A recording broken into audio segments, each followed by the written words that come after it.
E o ministro da Economia, Paulo Guedes, fala em tributar transações financeiras digitais. A reportagem é de Camila Yunes. O ministro da Economia, Paulo Guedes, reuniu secretários e jornalistas para fazer um balanço de 2019. Ele considerou que este foi um ano produtivo para o país e pontuou que isso foi possível graças ao apoio entre ministérios. Durante a fala, Guedes citou que continua avaliando uma forma de desonerar a folha de pagamento. De forma breve, o ministro pontuou que visa realizar a desoneração através da tributação sobre transações digitais. São duas alternativas. Uma dá mais ênfase ao IVA e fica só lá naquela esfera de consumo. A outra dá mais ênfase aos impostos indiretos, ao imposto de renda e fica lá. E a nossa estava trazendo um terceiro componente, depois a gente fala disso, que são as transações. Se você tiver mais bases de incidência, você pode trabalhar com alíquotas mais baixas. Era o que a gente estava encaminhando também. O ministro da Economia ainda deixou claro que este imposto seria diferente da antiga CPMF. A contribuição provisória sobre movimentação financeira é um assunto polêmico no governo. O presidente Jair Bolsonaro já disse que esse tipo de tributação não retornará em seu mandato. Ainda sobre a análise deste ano, Paulo Guedes falou sobre as projeções para 2020.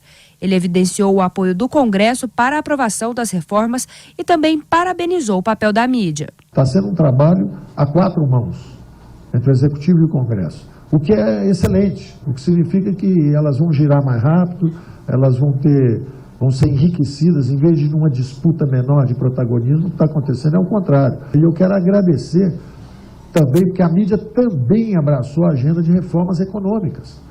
A mídia realmente entendeu, tem qualidade. O secretário do Tesouro Nacional, Mansueto Almeida, também falou sobre a tributação e pontuou um descompasso entre arrecadação e despesas no Brasil.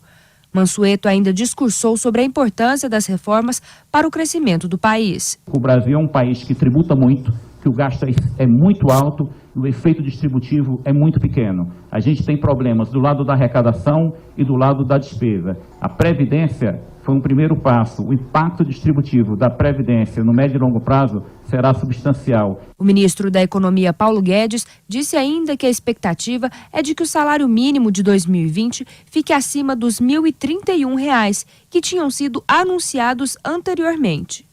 De acordo com Guedes, o aumento do salário será uma forma de reajuste, já que a inflação subiu nas últimas semanas. Olha, a cabeça reformista do ministro Paulo Guedes vai na direção certa. Imposto, não existe imposto bom, existe imposto menos ruim, menos pior. E é verdade, se você colocar um IVA voltado lá para o varejo, você pode aumentar muito a inadimplência, por exemplo, e gerar informalidade. Um imposto menorzinho sobre tudo que é transação financeira, ele tem essa vantagem de incidir sobre uma base enorme, inclusive informal, inclusive crime, porque transita necessariamente pelo setor financeiro, bancário, e faz transações digitais, e você consegue pegar uma taxa pequena e abocanhar uma base muito maior. É tentador qualquer governo fazer isso, porque vai lá arrecadar 100 e poucos bilhões, 150 bilhões, segundo estimativas do próprio governo, incidindo numa base grande. Agora, ficou muito mal visto a CPMF na população, então tem um custo político muito alto.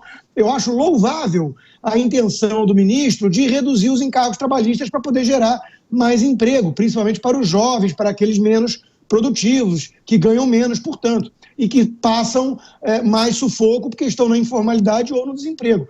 Mas eu acho muito difícil realmente o apelo popular e político para que uma proposta dessas passe. Eu vejo defeitos na CPMF, com outro nome ou não, acho que é um imposto ruim em vários aspectos, tem vantagens em outros aspectos, o debate é interessante, mas vamos lembrar que o Marcos Sintra caiu por conta disso, ele era o homem de uma nota só.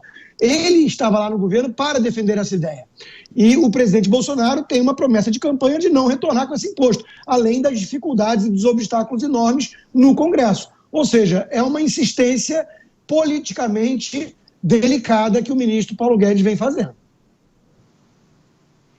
O ministro faz uma ginástica na tentativa de dizer que esse imposto digital, que ele chama agora de digital, não é a velha CPMF.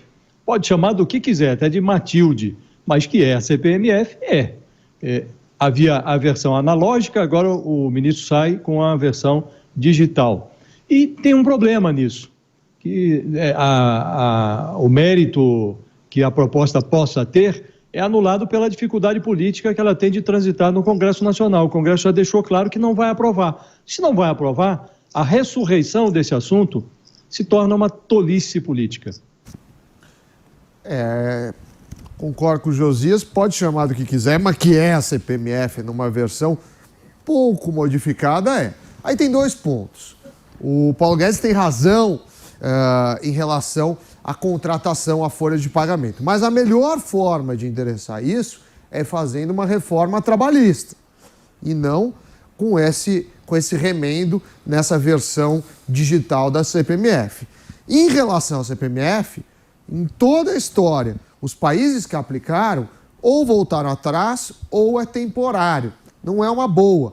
A gente tem que começar a olhar práticas do mundo inteiro para ver onde ou quais modelos eles foram de sucesso. E tem mais. O único país que pôs a CPMF, não voltou atrás e usa para arrecadar e não para regular, que é o caso do Brasil, do intuito do Brasil, é a Venezuela. E eu acho que a gente quer parecer com qualquer país, menos a Venezuela. Não acho uma boa ideia do Paulo Guedes essa declaração, ainda que, obviamente, ele tem feito um bom trabalho ao decorrer do ano.